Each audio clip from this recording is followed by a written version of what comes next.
खुशामदीद, आदाब, नमस्ते, अस्सलाम वालेकुम, सत श्री अकाल। केम छो, कैसे हो बच्चा पार्टी? एकदम बढ़िया। मैं हूं आपका दोस्त राज अहमद एएसके ग्रेविटी चैनल पर। आज का टॉपिक हम गॉस थ्योरम का लेक्चर नंबर 3 यहाँ पे आ रही है डिस्कस करने के लिए कि गॉस थ्योरम में फ्लक्स या फ्लक्स की कंडीशन क्या होती है। आज का टॉपिक यही रहेगा। तो इस टॉपिक की शुरुआत करने से पहले एक यहाँ पे ब्रीफ इंट्रोडक्शन दे दें कि गॉस थ्योरम का बेसिक जो कॉन्सेप्ट है कि किसी भी अनसिमेट्रिकल बॉडीज की कैलकुलेशन, चाहे वो बेटा आपका एरिया कैलकुलेट करना हो या हमें सेंटर ऑफ मास कैलकुलेट करना हो या उसके अलावा इलेक्ट्रिक फील्ड इंटेंसिटी कैलकुलेट करना है या मैग्नेटिक फील्ड इंटेंसिटी या जितने भी पैरामीटर हैं, अगर ये सारी क्वांटिटी हमें कैलकुलेट करनी है किसी अनसिमेट्रिकल बॉडीज के लिए तो काफी डिफिकल्ट होती है। अब मैं बात क्या कर रहा हूँ वो बात को समझो। हमारे सामने अगर बेटा आपका ट्राइंगल बना हुआ है तो कैलकुलेशन बहुत आसान होती है। हमारे सामने अगर स्क्वायर बना हुआ है, कैलकुलेशन सारे पैरामीटर निकालना, पेरीमीटर निकालना, एरिया निकालना, या इसके अलावा अगर हमने कह दिया क्यूब है या क्यूबॉइड है तो उसका सरफेस एरिया निकालना, कर्व एरिया निकालना, बेस एरिया निकालना, वॉल्यूम निकालना आसान होता है। क्यूबॉइड है, सिमेट्रिकल बॉडीज है, आसान है। सिलेंडर है, सिलेंडर है, सिमेट्रिकल बॉडीज है, कैलकुलेशन आसान है। बट अगर मान लिया जाए कोई अनसिमेट्रिकल बॉडीज रहती है तो इस कैलकुलेशन के लिए अब हमें अगर इसका एरिया निकालना है, काफी ज्यादा एक डिफिकल्ट टास्क हो जाएगा। अब इसका अगर हमें सेंटर ऑफ मास निकालना है, डिफिकल्ट टास्क हो जाएगा। अगर हम क्लास 12 के लेवल की बात करें कि अगर कोई अनसिमेट्रिकल बॉडीज है उसके इनसाइड में या सरफेस में या आउटसाइड में कहीं पे भी अगर हमने चार्ज को रखा हुआ है तो इलेक्ट्रिक फील्ड इंटेंसिटी या चार्ज अगर मूविंग में है तो मैग्नेटिक फील्ड इंटेंसिटी की वैल्यू कैलकुलेट करना एक डिफिकल्ट टास्क हो जाता है फॉर द अनसिमेट्रिकल बॉडीज। तो इस प्रॉब्लम को रिजॉल्व करने के लिए कि अगर कोई अनसिमेट्रिकल बॉडीज है उसकी वजह से जो भी पैरामीटर हमारे आ रहे हैं उन सभी की कैलकुलेशन को आसान करने के लिए गॉस थ्योरम की स्टडी की जाती है। ठीक है, ये बात बिल्कुल क्लियर रखना। अब यहाँ पे स्टडी कैसे की जाती है, क्या टर्म आपको लाके एक इंट्रोड्यूस कराया जाता है।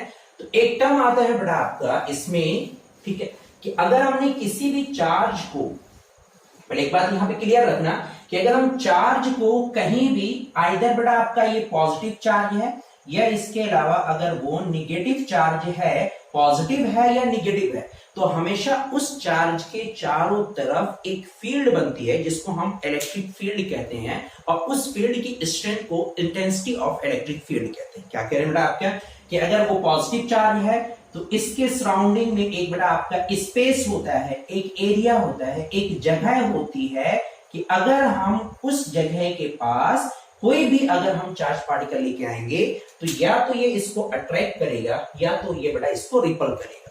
ठीक है ना। अब यहाँ पे अगर पॉजिटिव चार्ज है तो आउटवर्ड डायरेक्शन में, निगेटिव चार्ज है बड़ा आपका इनवर्ड डायरेक्शन में रहेगा इसका। ठीक है ना, इनवर्ड डायरेक्शन रहेगा। ठीक है ना, निगेटिव चार्ज। इन लाइन को हम लोग कहते हैं इलेक्ट्रिक लाइन ऑफ फील्ड। ये जो लाइन हम लोग प्लॉट कर रहे हैं पॉजिटिव चार्ज की वजह से। अब ऐसा नहीं है कि यहाँ पे इस तरफ भी हो सकता है, ये भी पर्टिकुलर डायरेक्शन है कि आप लोग कह रहे हो कि सर आपने यहाँ पे सिर्फ 4 ही डायरेक्शन में, ऐसा नहीं रहेगा। हर एक डायरेक्शन में हम लोग प्लॉट कर सकते हैं कितने भी नंबर ऑफ लाइन को।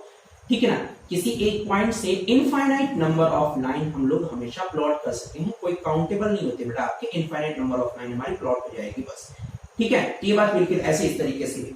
तो इन लाइनों को हम लोग कहते हैं इलेक्ट्रिक लाइन ऑफ फील्ड। अगर ये चार्ज स्टेशनरी है तो, ठीक है ना, सपोज इसी तरीके से इन लाइनों को हम लोग क्या कहें, इन लाइनों को हम कहते हैं इलेक्ट्रिक लाइन ऑफ फील्ड।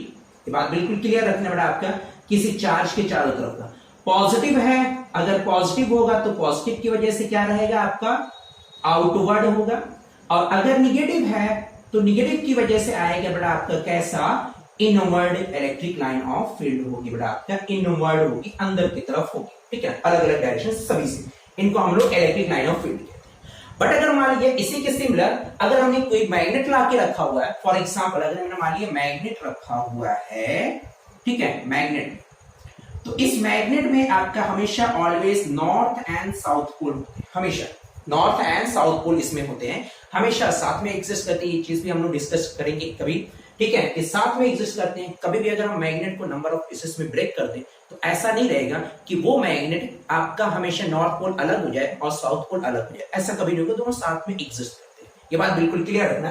तो यहाँ पे हमेशा नॉर्थ से लाइन ऑफ फील्ड निकल के बेटा आपका साउथ की तरफ एंटर करती है, हमेशा एक क्लोज लूप बनाती है नॉर्थ से साउथ की तरफ। अब एक लाइन यहाँ पे बनाई है, ऐसे नंबर ऑफ लाइन बेटा आपकी प्लॉट होके आती हैं, कहां से बेटा आपकी नॉर्थ से साउथ की तरफ आपकी निकल के आती है। ये लाइन बेटा इस तरीके से हमेशा एक क्लोज लूप बनाती है।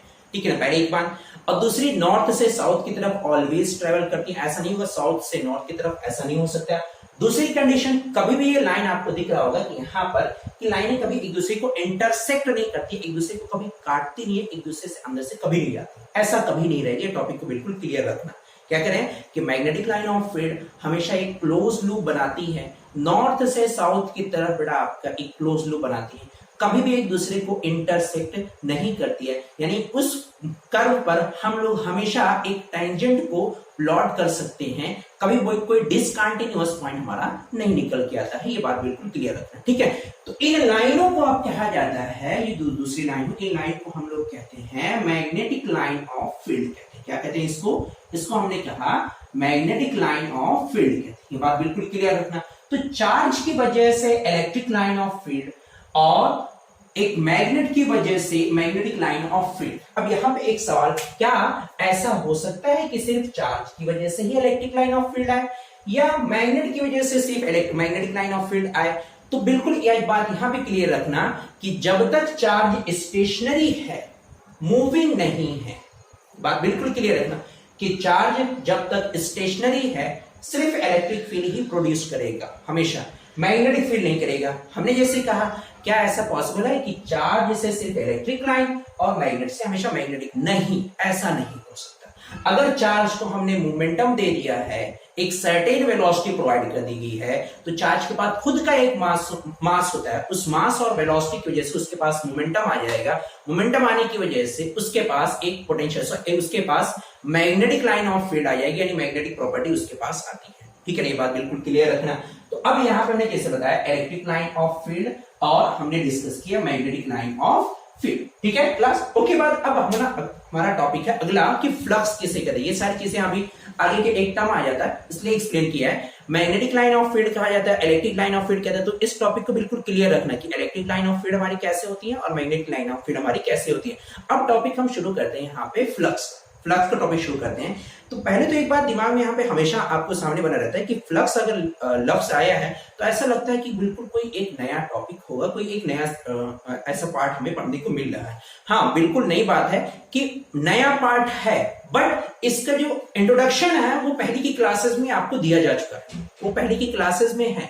आप क्लास 10th की मैथ उठाओगे तो वहां भी मिल जाएगा, क्लास 11th की फिजिक्स उठाओगे वहां भी आपको मिल जाएगा, क्लास मेरे ख्याल से आप 9th में होगा तो उसमें डिस्चार्ज का टॉपिक आ जाता है, डिस्चार्ज प्रिंसिपल ऑफ कंटिन्यूटी, वहां पे आता है वेलोसिटी ऑफ फ्लक्स आता है एक टॉपिक। खैर वहां पे हम लोग टॉपिक नहीं जाएंगे, हमारा आज का मेन मुद्दा है, मेन आज का जो टॉपिक है, मेन हमारा फोकस है कि फ्लक्स किसे कहते हैं, ठीक है। उस टॉपिक के देखो, फ्लक्स का मतलब होता है सिर्फ फ्लो होना, फ्लक्स की मीनिंग है फ्लो होना, बस इतना, ठीक है ना, फ्लो होना। इन शॉर्ट कह लें, एग्जैक्ट डेफिनेशन मैं नहीं कह रहा हूं कि फ्लो होना ही कहलाएगा बड़ा आपका हमारा फ्लक्स कहलाता, एग्जैक्ट डेफिनेशन ये नहीं है, बात बिल्कुल क्लियर रखना। अभी एक शॉर्ट फॉर्म में बताया कि फ्लो होना किसी चीज का, वो हमारा फ्लक्स कहलाता है। अब यहां पे फ्लो से रिलेटेड अगर बात हो गई तो फ्लो से रिलेटेड में आपकी कई सारी क्वांटिटी आ गई। भाई फ्लो की अगर हम बात कर रहे हैं, फ्लो के, तो अब ये बात दिमाग में तुरंत पिक्चर आनी चाहिए कि फ्लो का अगर टॉपिक है तो इसका मतलब वो लिक्विड भी हो सकता है, जाहिर सी बात है, एब्सोल्युटली हो सकता है। इसका मतलब वो गैस भी होता है, डेफिनेटली हो सकता है, ठीक है। लेकिन लिक्विड और गैस या प्लाज्मा के अलावा और भी आपके ऐसे कई सारे क्वांटिटी हैं जिनके पास फ्लूइडिटी होती है, लाइक मैंने जैसे बताया बेटा इलेक्ट्रिक लाइन ऑफ फील्ड और उसके अलावा मैग्नेटिक लाइन ऑफ फील्ड, इन दोनों के पास भी फ्लूइडिटी होती है, एक दूसरे की तरफ बेटा आपके हमेशा फ्लो होते रहते हैं, तो इनको भी हम लोग फ्लक्स कहेंगे।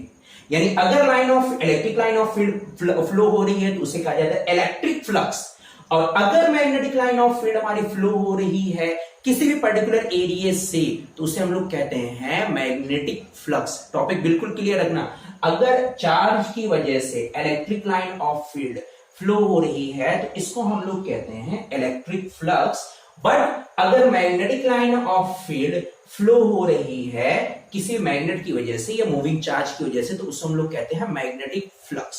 अब यहां पे एक सिंबल हमने जैसे बता दिया बेटा, इलेक्ट्रिक फ्लक्स की अगर हम बात करेंगे क्या होता है, टॉपिक समझना बेटा अभी, और इसमें डिटेल में हमें जाना टॉपिक।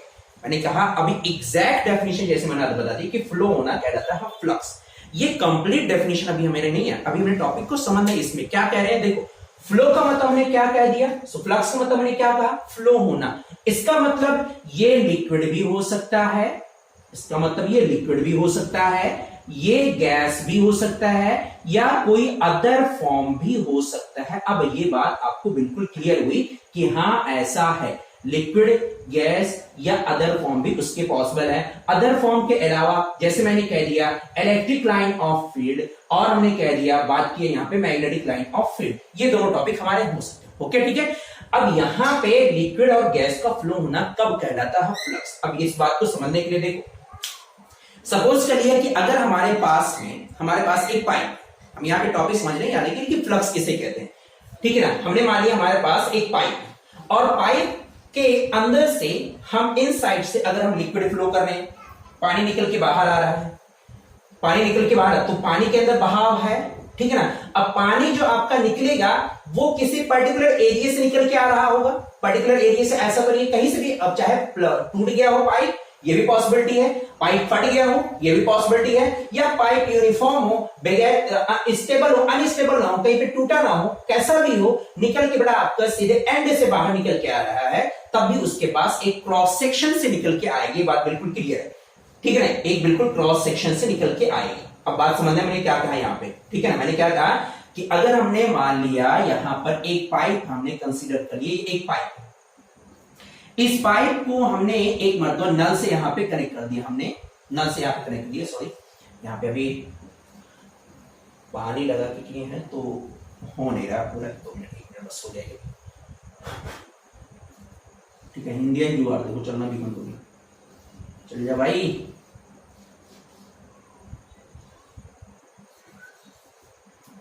ठीक है, हमने क्या किया, क्या हमने मान लिया, हमने जैसे बात की यहाँ पे कि अगर हमने मान लिया ये पाइप, ये एक यूनिफॉर्म पाइप है, इस पाइप के अंदर हमने कोई भी लिक्विड फ्लो हो रहा, हमने सपोज कर यहां से एक तरफ से पानी आपका आ रहा है, यहाँ पे ये आपका इनलेट है, यहां से पानी बड़ा आपका अंदर हो रहा है इस जगह से, और पानी यहां से फिर आके बड़ा आपका बाहर की तरफ निकल रहा है, धीरे धीरे करके यहां से बाहर की तरफ आपका निकल रहा है एक पर्टिकुलर एरिया से।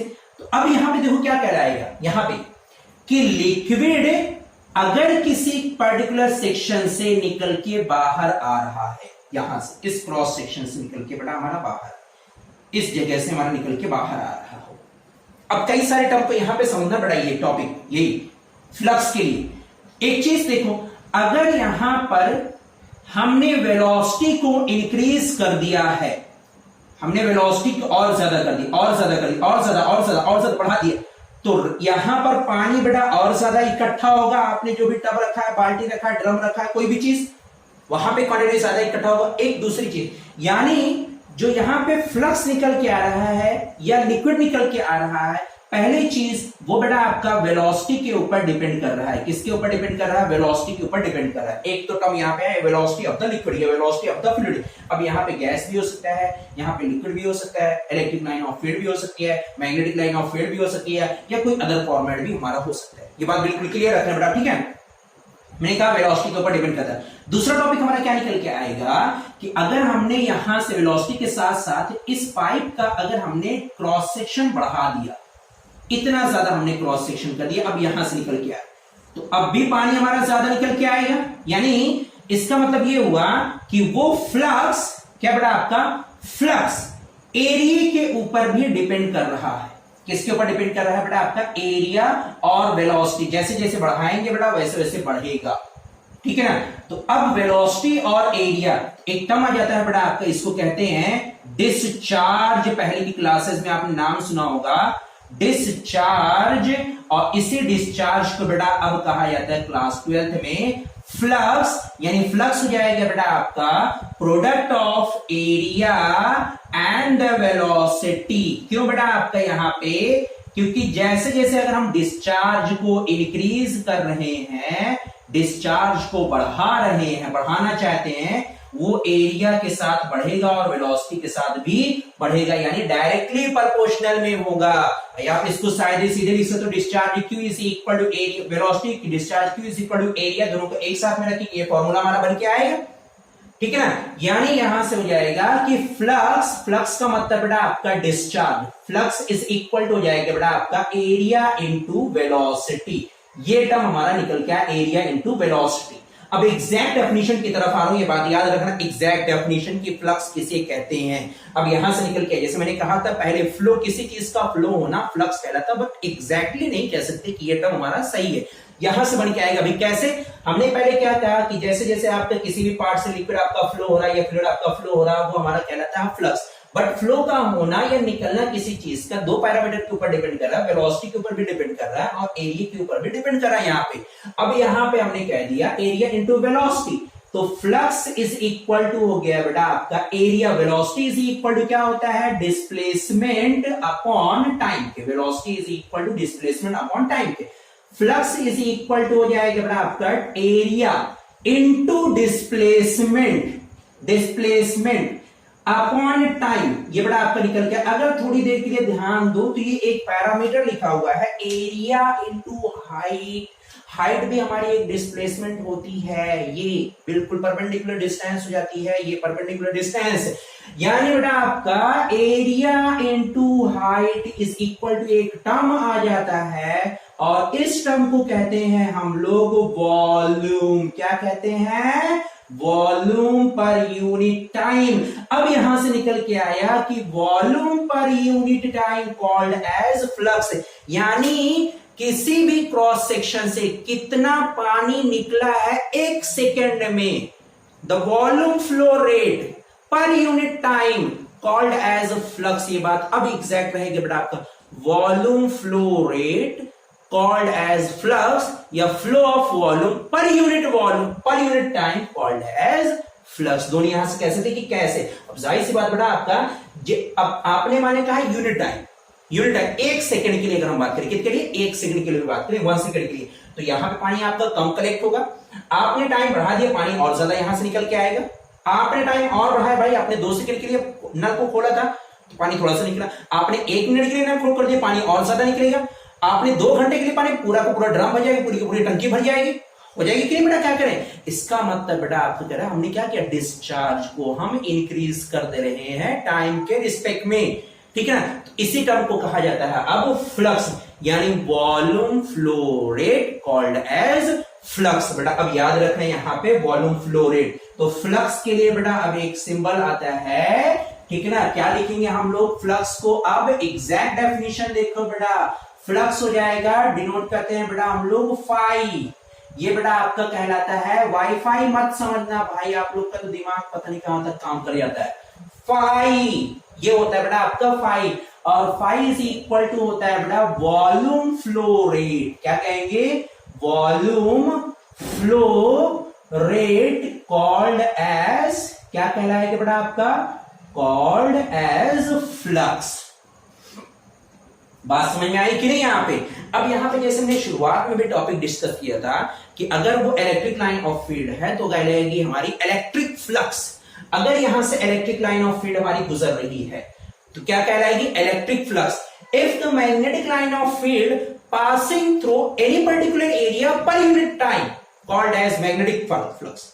If electric line of field passing any particular area per unit time called as magnetic flux.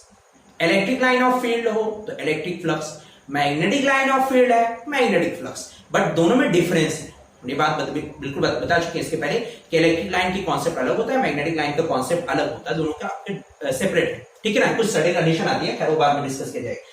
तो अगर हम कह रहे हैं यहाँ पे अब टॉपिक डिस्कस करें, हमने फ्लक्स के बारे में डिस्कस कर लिया बेटा, उम्मीद है कि अब समझ में आया होगा कि फ्लक्स क्या होता है। तो आपकी किताब में जो डेफिनेशन लिखी रहती है कि flux volume flow rate called as flux, तो वॉल्यूम फ्लो रेट देखो यहां से निकल के आता है इस जगह से।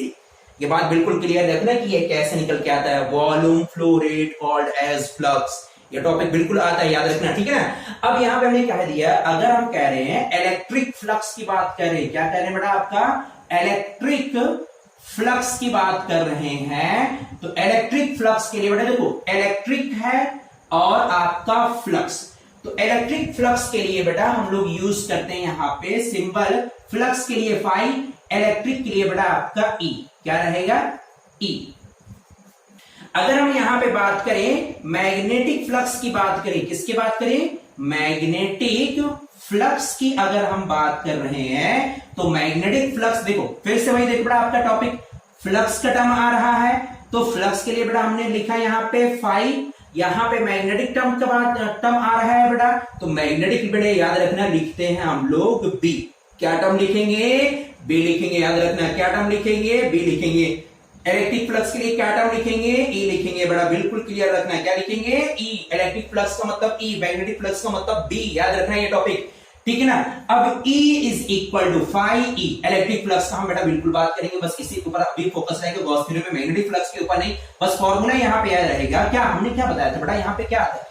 एरिया इंटू वेलोसिटी, याद करिए, एरिया इंटू वेलोसिटी, ये टर्म आपका यहाँ पे लिखा हुआ, एरिया इंटू वेलोसिटी, ये टर्म था बेटा आपका। वहां पे वेलोसिटी के साथ फ्लो हो रहा था, हमने वेलोसिटी लिखा था, बट यहां पे हम क्या करें बेटा? क्या फ्लो होगा आपका? Electric line of field. तो अब यहां पे आ जाएगा बेटा आपका एरिया ए, और इलेक्ट्रिक लाइन ऑफ फील्ड का मतलब हो जाएगा बेटा आपका ई। क्या आएगा निकल के? ई। ये बेटा हमारा फॉर्मूला निकल के आता है, यहाँ पे लिखते बेटा पार्शियल लिखते हैं डी ई, या इनडायरेक्टली इसको लिखते हैं बेटा हम लोग दूसरा एक term, electric field, electric line of field का मतलब बेटा हो जाएगा ई डॉट एरिया का मतलब बेटा आपका डी ए। अब ये डी ए का कॉन्सेप्ट ऐसा क्या हो गया भाई कि हम लोग यहाँ पे डी ए लिखते हैं, ये बेटा हमारा होता है पार्शियल, क्या लफ्ज किसके लिए यूज किया जाता है? पार्शियल एरिया कहलाता है बेटा आपका, किसी एक छोटा सा पार्ट हम लोग लेके करते हैं। लेकिन अगर हम मैग्नेटिक फ्लक्स की बात करेंगे तो मैग्नेटिक फ्लक्स के लिए बेटा आपका हो जाएगा, हमने क्या कहा मैग्नेटिक फ्लक्स के लिए बी यूज करते हैं, तो बी डॉट डी ए, ये फॉर्मूला हमारा निकल के आएगा, ठीक है। दोनों को कॉन्सेप्ट बिल्कुल याद रखना है बेटा कि हम क्या कहते हैं, मैग्नेटिक लाइन ऑफ फ्लक्स किसे कहते हैं और इलेक्ट्रिक लाइन ऑफ फ्लक्स कहते हैं। तो अभी का टॉपिक जो हमने डिस्कस किया है, पहले एक तो बात कि यहाँ पे फ्लक्स क्या होता है। फ्लक्स एक लैटिन वर्ड है, ठीक है, जिसका मीनिंग होता है बेटा आपका फ्लो होना। अब फ्लो होना का मतलब वो लिक्विड भी हो सकता है, गैस भी हो सकता है, या अदर क्वांटिटी भी हो सकता है। लिक्विड, गैस या अदर क्वांटिटी का किसी पर्टिकुलर सेक्शन से फ्लो होना कहलाता है हमारा फ्लक्स। पर एग्जैक्ट डेफिनेशन अगर हम देखेंगे तो यहां से volume flow rate per unit time, कि एक सेकेंड में कितना पानी निकल के बाहर आया, कितना पानी निकल के बाहर आ रहा है, वो हमारा कहलाता है फ्लक्स कहलाता है, ठीक है ना, याद रखना। ये इसी को बड़ा हमने कहा था, इसको दूसरा एक नाम देते हैं discharge, product of area and the velocity called as discharge. आपके क्लास 12th 11th में मिला होगा ये टॉपिक, प्रिंसिपल ऑफ कंटिन्यूटी में, वहां पे टॉपिक क्या आता है, फ्लूइडिटी, ठीक है। तो अब यहाँ पे फ्लक्स का टर्म आपका क्लास 12th में आके इंट्रोड्यूस किया गया। ये भी बताया कि फ्लक्स के सिंबल फाई होता है बेटा आपके, जैसे यहाँ बता दिए फ्लक्स का सिंबल फाई होता है। अगर हम इलेक्ट्रिक फ्लक्स की बात करेंगे तो फाई ई होता है बेटा, मैग्नेटिक फ्लक्स की बात करेंगे फाई बी होता है। अब अगर electric line of field pass हो रही है तो बड़ा E dot, magnetic line of field pass हो रही है तो बड़ा आपका बी डॉट डी ई, यहां से बड़ा आपका फॉर्मूला हमारा निकल के आता है, ठीक है। ये बात इतना क्लियर रखना। अब अगला टॉपिक यहाँ पे है, जैसे यहाँ पे कहा बेटा हम मैग्नेटिक लाइन ऑफ फील्ड की भी बात नहीं कर रहे हैं, या आपका चैप्टर नंबर बेटा आपका 12th में, चैप्टर नंबर 11th में आपका इंट्रोड्यूस होगा मैग्नेटिक लाइन ऑफ फ्लक्स या इलेक्ट्रोमैग्नेटिक इंडक्शन में, तो वहां पे पूरा कंप्लीटली इसके बारे में डिस्कस करेंगे। बट यहाँ पे भी तो मेन टॉपिक हमारा magnetic electric line of field है, तो इस टॉपिक को हम ज्यादा फोकस करते हैं, ई डॉट डी, ठीक है ना, ई डॉट डी। तो ई डॉट डी कैसे कॉन्सेप्ट हमारा क्या निकल के आया, याद करो बेटा क्लास 11th में बताया गया है कि अगर दो वेक्टर के बीच का डॉट प्रोडक्ट होता है, क्या होता है, अगर दो वेक्टर के बीच का डॉट प्रोडक्ट होता है ए डॉट बी, तो यह होता है बेटा आपका mod of A mod of B cos theta, ये हमेशा लिखते हैं, या इनडायरेक्टली इसको लिख देते हैं बेटा आपका A dot B is equal to A B cos theta, ये वैल्यूज हमारी निकल के आती।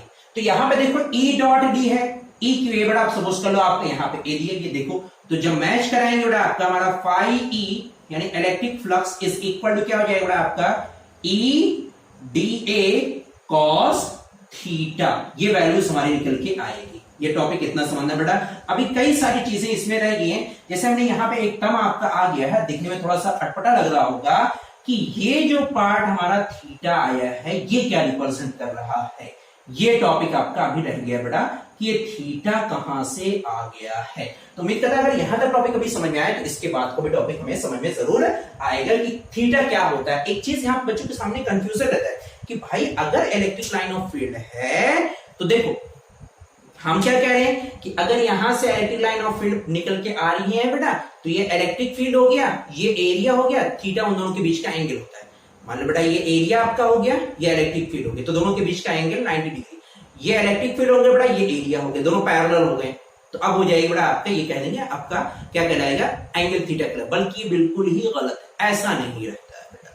यहाँ पे ये कॉन्सेप्ट अगर ये लगाएंगे, जाहिर सी बात आपको खुद दिख रहा है, समझना बेटा कि ये क्रॉस सेक्शन, इस पार्ट को बेटा हम लोग कहते हैं, जो सामने दिखता है, ये जो सर्कुलर पार्ट आपको दिख रहा है, ये कहलाता है बेटा क्रॉस सेक्शनल एरिया। ये जो पार्ट आपका है, ठीक है ना।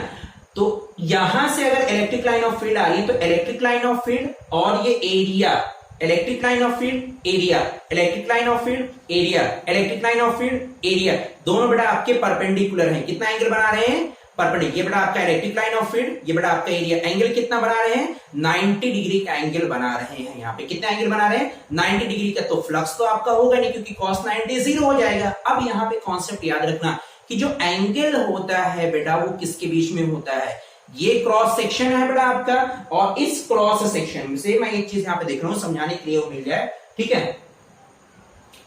कोई चीज तो यहाँ पे है ही नहीं, मैं तो अपने स्टूडियो का बस छोटा सा है। खैर देखो, हमने क्या कह रहे हैं बेटा आपका, सपोज कर यहां समझाने के लिए कि ये क्रॉस सेक्शन है, इस क्रॉस सेक्शन, ये क्रॉस सेक्शन ऐसे है बेटा, ये हो गया, ठीक है ना। इसी के परपेंडिकुलर एक दूसरा वेक्टर हमने मान लिया बेटा आपका, ये कैप, ये दूसरा वेक्टर हो गया। अब ये वेक्टर बेटा आपका इस तरह से हो सकता है, परपेंडिकुलर, इसके परपेंडिकुलर होना चाहिए बेटा आपके। अब ध्यान रखना है, इसके परपेंडिकुलर है इस क्रॉस सेक्शन के। तो एंगल जो होता है बेटा आपका इस एरिया वेक्टर और इलेक्ट्रिक लाइन ऑफ फील्ड के बीच के होता है बेटा, ध्यान रखना। देखो मान लो इस तरह से कर दिया, तो इलेक्ट्रिक लाइन ऑफ फील्ड बेटा हमारी ऐसे जा रही है, और एरिया वेक्टर बेटा आपका इस तरह से रखा हुआ है। तो दोनों के बीच में अब एक एंगल बना बेटा आपका। थोड़ा सा समझने की कोशिश करना कि कौन सा एंगल होता है। बच्चे हमेशा कंफ्यूजन में रहते हैं कि एंगल समझते हैं वो क्रॉस सेक्शनल एरिया और इलेक्ट्रिक लाइन ऑफ फील्ड के बीच का एंगल होता है, बल्कि ऐसा नहीं है। नॉर्मल वेक्टर और इलेक्ट्रिक लाइन ऑफ फील्ड के बीच का एंगल होता है। नॉर्मल वेक्टर, नॉर्मल का मतलब बेटा ये क्रॉस सेक्शन हो गया, इसके परपेंडिकुलर हो गया बेटा आपका ये, और इसके साथ अगर इलेक्ट्रिक लाइन ऑफ फील्ड के बीच का जो एंगल आता है उसको हम लोग कहते हैं यहाँ पे कॉस थीटा। याद रखना, यहाँ पे थीटा जो होता है बेटा आपका, थीटा वो होता है एंगल बिटवीन किसके बीच बेटा आपका, नॉर्मल वेक्टर, नॉर्मल एंड किसके बेटा आपका इलेक्ट्रिक लाइन ऑफ फील्ड के बीच का एंगल होता है। ये बात बिल्कुल क्लियर रखना बेटा, यहाँ पे कंफ्यूजन मत रखना, ठीक है। अब यहां से कई सारी कंडीशन निकल के आती है बेटा आपकी, कई सारी कंडीशन, यहां से 3 कंडीशन बनती है बेटा आपकी। फ्लक्स कब मिनिमम होगा, कब फ्लक्स हमारा मैक्सिमम होगा, और कब फ्लक्स बेटा आपका जीरो होगा। कब बेटा आपका इलेक्ट्रिक फ्लक्स हमारा मैक्सिमम होगा, एक कंडीशन। कब बेटा इलेक्ट्रिक फ्लक्स हमारा मिनिमम होगा, दूसरी कंडीशन आ जाती है बेटा आपका इलेक्ट्रिक फ्लक्स। और तीसरी कंडीशन कब इलेक्ट्रिक फ्लक्स बेटा आपका जीरो होगा। ये तीसरी, तीनों कंडीशन बेटा आपके निकल के आती, तीनों कंडीशन, ठीक है। तो देखो यहाँ पे cos थीटा दिया गया है बेटा आपका, यानी थीटा की वैल्यू बेटा आपका डिपेंड करता है। अब थीटा यहाँ पे सपोज कर बेटा area vector, electric line of field और एरिया वेक्टर के बीच का जो एंगल होता है वो हमारा थीटा होता है। अगर वो दोनों बेटा आपके बिल्कुल 0 डिग्री हो गए, मतलब क्या हो गया कि एरिया वेक्टर, सपोज करना बेटा आपका, देखो ध्यान से देना, एरिया वेक्टर और इलेक्ट्रिक लाइन ऑफ फील्ड एक ही डायरेक्शन में होगा। देखो इलेक्ट्रिक फील्ड की भी डायरेक्शन यही है और नॉर्मल वेक्टर की भी डायरेक्शन यही है, तो दोनों के बीच का कितना एंगल हो गया, 0 डिग्री हो गया बेटा आपकी। कितना हो गया, 0 डिग्री हो गया एंगल। यहां पर कितना हो गया एंगल, 0 डिग्री एंगल हो गया है, ठीक है ना। Theta is equal to 0 degree. तो cos 0 की वैल्यू कितनी होती है बेटा, cos 0 इज इक्वल टू होता है 1।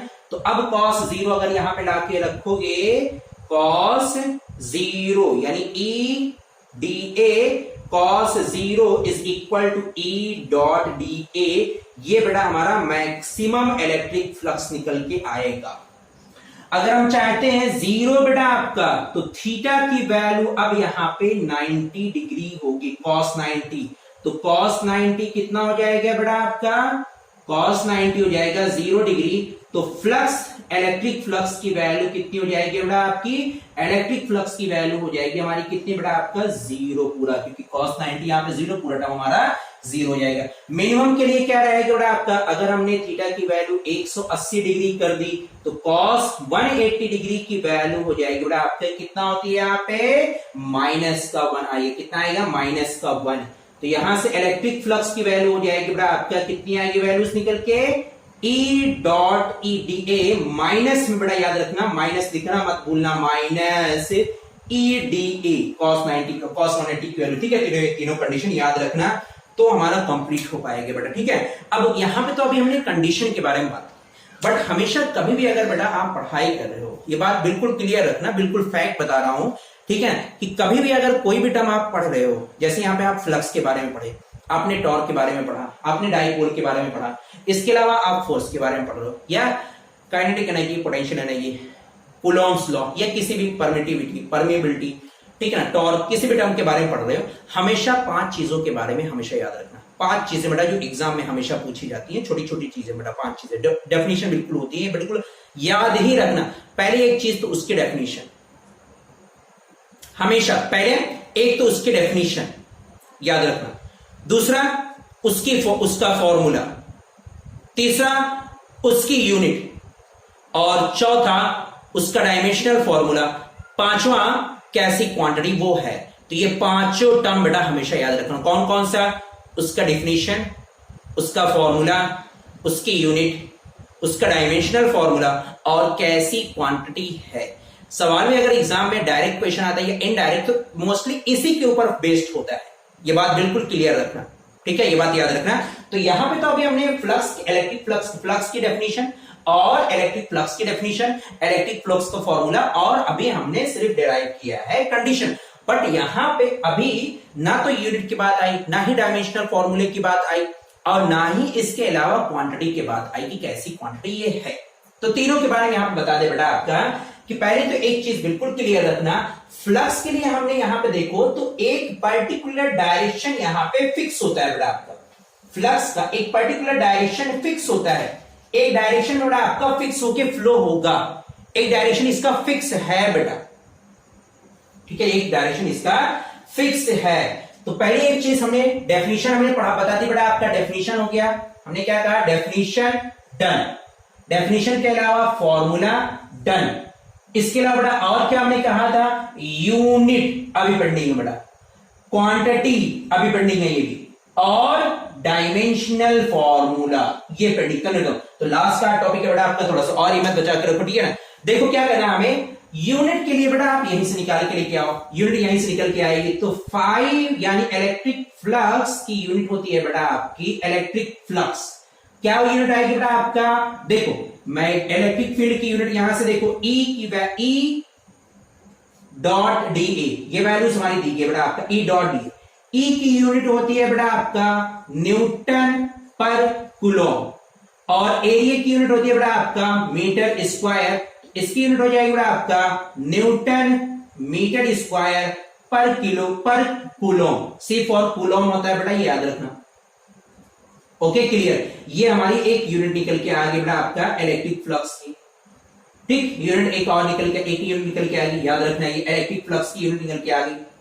अगला हमने क्या कहा था, यूनिट हो गया, कैसी क्वांटिटी है इलेक्ट्रिक फ्लक्स में। यहां पर क्वांटिटी देखो, कभी भी अगर बताना रहता है तो एक चीज देखो, हमेशा डायरेक्शन देखो सिर्फ बस, क्योंकि मैग्नीट्यूड तो बेटा आपका हर क्वांटिटी में होता ही होता है, चाहे वो स्केलर है या वेक्टर है, मैग्नीट्यूड हर जगह होता है बेटा, बट डायरेक्शन कहीं होता है कहीं नहीं। यहां बेटा आपका डायरेक्शन। अब अगला बेटा, अगला डायमेंशनल फॉर्मूला हमें पढ़ना है, क्या चीज, डायमेंशनल फॉर्मूला। तो वो भी टॉपिक देखो बेटा, हम डायमेंशनल फॉर्मूला कैसे निकालेंगे। हमेशा याद रखना मेरे बच्चों, बच्चा पार्टी हमेशा याद रखना, क्या, हमेशा हमेशा और हमेशा और हमेशा याद रखना कि डायमेंशनल फॉर्मूला अगर याद करना है या मालूम करना है, उसका या तो फॉर्मूला मालूम हो या तो यूनिट, तो ही निकाल पाओगे, अदरवाइज आपको रटने की जरूरत पड़ जाएगी, और रट के फिजिक्स और मैथ्स में काम नहीं बनने वाला। ये बात हमेशा याद रखना कि अगर आप चाहते हो डायमेंशनल फॉर्मूला निकालना, तो या तो उसका फॉर्मूला मालूम हो या तो उसकी यूनिट मालूम हो, तो आसान हो जाएगा, आपके लिए रास्ता खुला रहेगा। ये बात बिल्कुल क्लियर रखना। जैसे यहाँ पे कह रहे हैं इलेक्ट्रिक फ्लक्स का हमें डायमेंशनल फॉर्मूला निकालना है, फोर्स का निकालने के लिए कह रहा है, फोर्स का फॉर्मूला देखो क्या होता है, टॉर्क का निकालने के लिए कह रहा है, उसका फॉर्मूला देखो या यूनिट पता लगाओ क्या होती है। बहुत आसान रहेगा निकालना, अदरवाइज बड़ा डिफिकल्ट होता चला जाएगा, टफ होता चला जाएगा, 1 बाय 1। जिस भी क्वांटिटी का डायमेंशनल फॉर्मूला निकालना है, मेरी एक बात याद रखना, जिस भी क्वांटिटी का या फॉर्मूला या तो उसकी यूनिट मालूम हो, आपका खटाक से निकल आएगा बेटा 1 बाय 1, क्योंकि length mass, time, angle, current, यही सारी चीजें हैं बेटा, इन्हीं के ऊपर डायमेंशनल फॉर्मूला बनाना रहता है। अब यहां पे हमारा डायमेंशनल फॉर्मूले के बेटा फॉर्मूला हमें तो मालूम है, ए डॉट डी ए मालूम है। अब ई का डायमेंशनल फॉर्मूला नहीं पता, ई का डायमेंशनल फॉर्मूला नहीं पता, नहीं पता मैंने कहा जिसका नहीं पता उसका फॉर्मूला मालूम रहे या तो यूनिट मालूम रहे। तो अब देखो बेटा आपका डायमेंशनल फॉर्मूला कैसे निकालते हैं, ये बात बिल्कुल क्लियर रखना है बेटा। कैसे निकालेंगे, देखो phi E is equal to E का फॉर्मूला हो जाता है बेटा आपका, देखो न्यूटन पर कूलॉम हमने लिखा हुआ है। क्या लिखा हुआ है, न्यूटन पर कूलॉम। तो न्यूटन का मतलब हो जाएगा बेटा आपका फोर्स, और कूलॉम का मतलब हो गया बेटा आपका चार्ज। क्या हो गया, चार्ज। और यहां पे अगला आ गया बेटा आपका एरिया, मीटर का मतलब बेटा एरिया, एरिया हो जाएगा बेटा आपकी, क्या हो जाएगा, एरिया। अब देखो फिर से फोर्स का डायमेंशनल फॉर्मूला हमें फाइंड आउट करना है, तो फोर्स बराबर होता है मास इनटू एक्सेलरेशन, ये बड़ा टॉपिक होता है। एरिया बराबर हो जाएगा लेंथ इनटू लेंथ, ये हो जाएगा बड़ा आपका। Charge is Q is equal to, अगर नहीं आता बेटा आई बराबर होता है I equal to Q upon T, तो यहां से अगर आप क्यू इज इक्वल टू निकालोगे आई इंटू टी आएगा बेटा आपका, तो यहां से आ जाएगा बेटा आपका आई इंटू टी। अब सभी का डायमेंशनल फॉर्मूला लिख दो बेटा। मास के लिए m की जगह पे m ही रखेंगे, एक्सेलरेशन का होता है lt माइनस 2, हमेशा याद रखो। एरिया क्या होता है l स्क्वायर, ये भी याद रखना बेटा। करंट के लिए a होता है, टाइम के लिए t होता है बेटा, निकल आया हमारा। ठीक है, अब देखो और कुछ बचा बेटा, देखो कैसे इसका हमको ऊपर लेके जाओ बेटा, प्लस का 1 है, प्लस का 1 माइनस हो जाएगी कि नहीं, तो आएगा m, देखो l यहां पे है, l यहां पे है, l की पावर 3 हो जाएगा बेटा, t यहां पे 1 है, ये ऊपर जाएगा बेटा -1, यानी हो जाएगा t की पावर -3। a बेटा ऊपर जाएगा, कितना आ जाएगा, a की पावर -1। अगर किसी को नहीं निकालना आता है तो प्लेलिस्ट में 11th के पहले चैप्टर में जाके वो पूरा कॉन्सेप्ट देख सकता है कि कैसे इस डायमेंशनल फॉर्मूले को निकाला जाता है। इसका डायमेंशनल फॉर्मूला भी निकल के आ गया। ठीक है, तो आज के इस टॉपिक में हमने क्या क्या पढ़ा है एक बार तो रिकॉल कर देते हैं। पहले हमने तो पढ़ा बेटा आपका कि फ्लक्स किसे कहते हैं। फ्लक्स एक फ्लो होता है बेटा आपका, लिक्विड गैस या आपका अदर क्वांटिटी में हो सकता है, चाहे वो इलेक्ट्रिक फील्ड है या मैग्नेटिक फील्ड। ठीक है, वॉल्यूम फ्लो रेट को हमेशा कहते हैं फ्लक्स। फ्लक्स के लिए क्या डिनोट करते हैं बेटा आपका, फाई। फ्लक्स का दूसरा नाम डिस्चार्ज भी होता है। क्या होता है, डिस्चार्ज भी दूसरा नाम होता है। फ्लक्स का दूसरा नाम डिस्चार्ज भी होता है, ये बात याद रखना, बिल्कुल क्लियर है ना।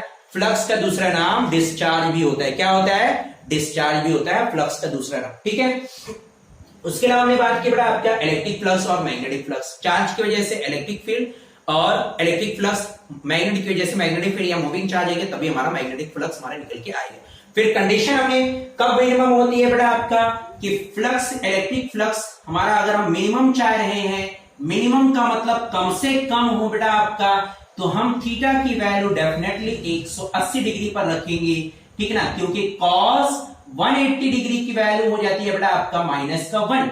और अगर हम चाहते हैं कि इलेक्ट्रिक फ्लक्स की वैल्यू आपकी सबसे ज्यादा हो, ज्यादा से ज्यादा पास हो बेटा आपका इलेक्ट्रिक फ्लक्स, तो डेफिनेटली थीटा की वैल्यू 0 आएगी, क्योंकि cos 0 की वैल्यू हो जाती है बेटा आपकी 1। और अगर हम चाहते हैं बेटा आपका कि 0 आ जाए हमारा, क्या बेटा आपका इलेक्ट्रिक फ्लक्स की वैल्यू 0 हो, तो इस कंडीशन में हम चाहते हैं 0 अगर हो तो इस कंडीशन के लिए बेटा हमें थीटा की वैल्यू कितना रखना पड़ेगा, 90 दोनों बेटा आपका, क्योंकि cos 90 की वैल्यू कितनी हो जाती है, 0। ठीक है, ये वैल्यूज याद रखना बेटा आपका। मिनिमम तो मैक्सिमम कितना आ जाता है बेटा आपका, phi E is equal to minimum आ जाएगा बेटा आपका माइनस का ई डी ए या ई ए। अगर हम मैक्सिमम की बात करेंगे बेटा आपका ई ए, ये निकल के आएगा बेटा आपका पॉजिटिव में, और अगर हम 0 की बात करेंगे बेटा आपका 0 निकल के आएगी, ये कंडीशन। ठीक है, ये दोनों कंडीशन याद रखना। इसके बाद इसकी यूनिट बेटा हमने बताया कि यूनिट होती है न्यूटन मीटर स्क्वायर पर कूलॉम, ये बेटा इसकी यूनिट हो गई। डायमेंशनल फॉर्मूला देखेंगे बेटा आपका, तो ml3t माइनस 3 और a माइनस 1, ये इसका डायमेंशनल फॉर्मूला हो गया। क्वांटिटी के बारे में बात करेंगे बेटा, तो ये हमारी कैसी क्वांटिटी होती है, वेक्टर क्वांटिटी होती है। ठीक है, तो अब बेटा आपका ये चैप्टर पूरा हो गया है, टॉपिक पूरा हो गया। अब अगला टॉपिक हमारा रहेगा इसी में, application of Gauss theorem, and the most important thing in the chapter is Gauss theorem. Okay.